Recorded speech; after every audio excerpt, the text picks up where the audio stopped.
It Chapter 2, directed again by Andy Muschietti, out in cinemas now, the follow up to 2017's It. I'm saying follow up because it isn't a sequel in traditional sense. It's not a new story with the same characters. It's very much a second chapter of that same story, kind of like the Kill Bill situation with Volume 1 and 2. It really is just one thing broken up into two. Partly, I imagine, because the book that was adapted, It by Stephen King, in my opinion, one of his best works, is absolutely huge and dense and packed with material. So adapting it to just one movie would probably be impossible. So here's the way it was done. In the book, the story follows the adult characters that are slowly beginning to remember what happened on a fateful summer 27 years ago when they were kids. And the story moves back and forth between the present day and flashbacks from the childhood. In the adaptations, they went kind of the opposite way. The first part was just the story of the kids, ending with them defeating the titular It, a mysterious creature or being that feeds off fear and takes on many different forms, most commonly Pennywise the dancing clown. So now chapter 2 opens 27 years later. It is waking up again from its slumber, and in the town of Derry, people begin to disappear and die in mysterious circumstances. Mike, the only one of the kids that stayed behind in the town, contacts all of the others who have moved out and went their separate ways. Turns out that for kind of a mystical reason, they completely lost the memories of that childhood horrors.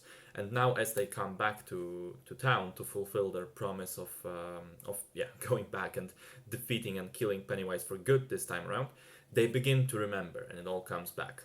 And similarly to the books, we do have a couple of flashbacks, but the bulk of the story now takes place in the adult timeline.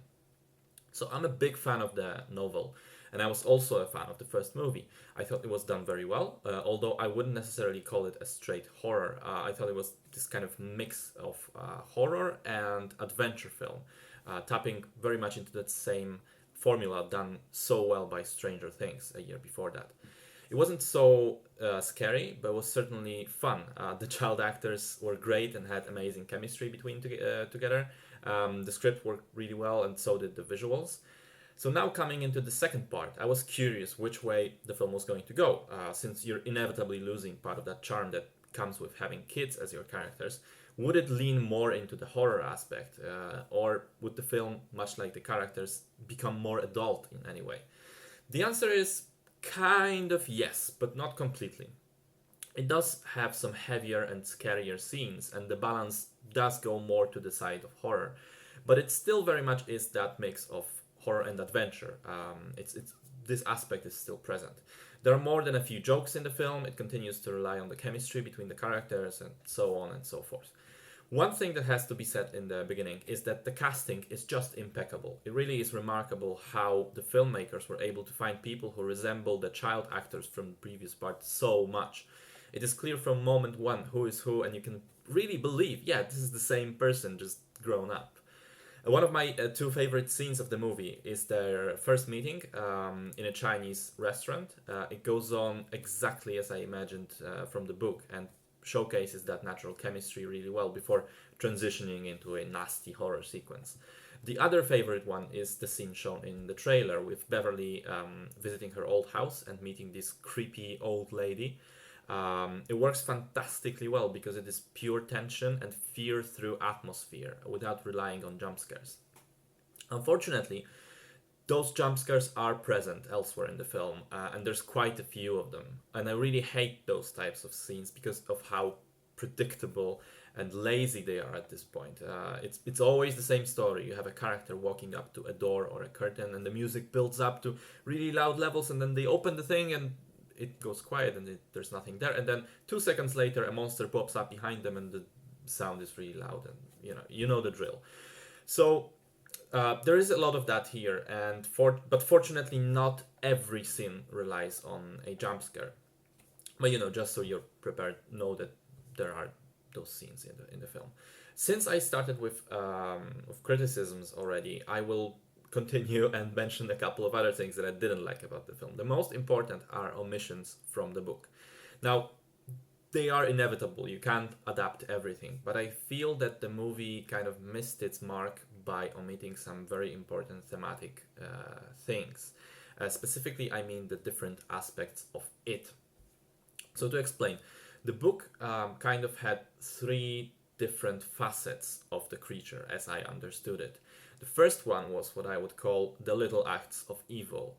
Throughout the story, there would be many regular people, townsfolk of Derry, who would just act in a sinister way or not react when others did it.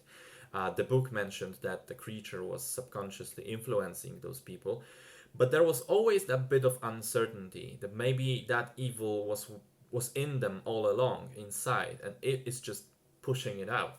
It was almost it was the most terrifying aspect of the book for me because of how ordinary and believable those little scenes were. Those little acts of evil, as I said, rape, racism, hate, bullying, the things that do happen in real life without the influence of some mystical monster, the things that show us how some people just are monsters themselves, and not monsters who want to rule the world or see it burn. No, typically they're just selfish and stupid and lack empathy for others. The second aspect of its horror were the appearances of Pennywise himself or other kinds of monsters, mummy, werewolf, a leper, all those hauntings, so to speak, where it would manifest physically.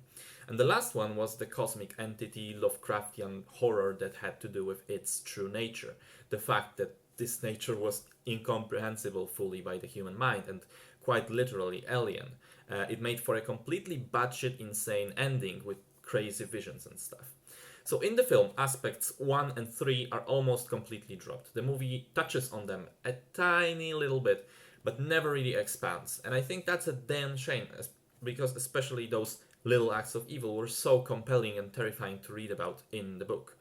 King, in general, is quite amazing at writing this kind of horror where it comes directly from people. And I think it would have made the movie a much more interesting thing. Would have made a commentary on humanity itself, on the nature of people, not just monsters.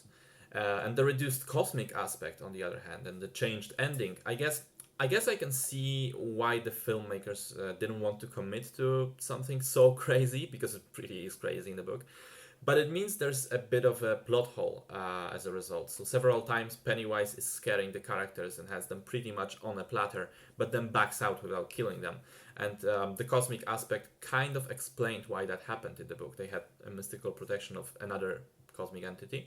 And without it, I can kind of see some people being confused with those scenes and saying, why didn't the clown just kill them? The film also drops two quite important characters almost completely: Beverly's husband and Bill's wife. They only appear at the beginning of the film, while in the book they were quite important to the story throughout. It also made their presence also made Bill and Beverly into deeper characters, gave them much more background to work with. As such, I think especially Bill is a victim of this treatment, because he ends up in this really weird place where it feels like the writers didn't really know what to do with him in the film. In the first part, he was the clear leader of the group, the driving force behind them, with the most clear motivations, loss of his brother. Here, I thought he was rather poorly written and lacks that drive, and James McAvoy just ends up being kind of wasted in the role. Having said all of that, I think Chapter 2 is still a damn fine movie. The scary scenes, even the ones with jump scares, are properly scary this time around. Several times I jumped in my seat. Several times I was thinking, what the fuck is this monstrosity? The visual design, especially, of the many appearances of Pennywise is especially terrific. I have to say, all of those scares were, yes, terrifying, but also entertaining in a weird way. Right after a scary moment, I would just smile to myself and think, wow, that was awesome. That was scary and crazy and fucked up, but also awesome. The humor also lands quite well, particularly the interactions of Richie and Eddie. The first one is played by Bill Hader, who, along with Bill Skarsgård playing Pennywise, is probably the best part of the film. He's charismatic, funny, relatable, and just oozes charm. On a technical level, I think the movie is really solid. I already mentioned the design of monsters in particular, but I think it's overall quite creative, visually speaking. I also thought the movie is paced extraordinarily well. It runs for close to 3 hours, which is a long time, but it just breezes through. I was never bored, never looked at my watch. And finally, the modified ending, even though I would really have preferred to see some of that cosmic insanity, I think it was done rather well and felt very fitting to how the movies in general adapted the book, touching one last time on those prevalent themes of friendship and childhood bonds and the nostalgia that goes with it. Overall, I have to admit the first chapter was still a tiny little bit better in my opinion, but despite that, and despite several things that I criticized and that I think could have been done better, Chapter 2 is still a solid, enjoyable, and fun film. And perhaps it will work even better for someone who didn't read the book and can look at it as its own thing rather than an adaptation.